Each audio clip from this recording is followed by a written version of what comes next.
Actually, yung sa choir naman, yun talaga yung what we really wanted to include in the film. No? Was to have yung Lobok Children's Choir as part of the cast. Of course, the challenges are hindi naman sila experienced sa having cameras film them na up close and stuff. No? In order to train them, we had to have some workshops. Before filming namin, we had our acting coach, si Bombi Plata, facilitate the workshop. Just really expose them to the skill set of acting and performing, no.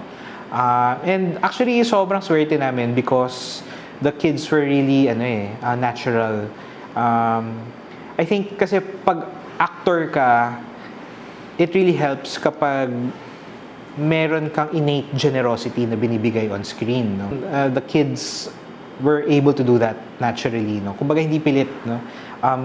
Very open sila to laughing or crying or doing some lines and making jokes and performing, no? Yun naman yung blessing na nakuha namin. Apart of course from having great cast, sobrang swerte kami that the kids were also able to sort of give also the right level of performance that was needed for the film.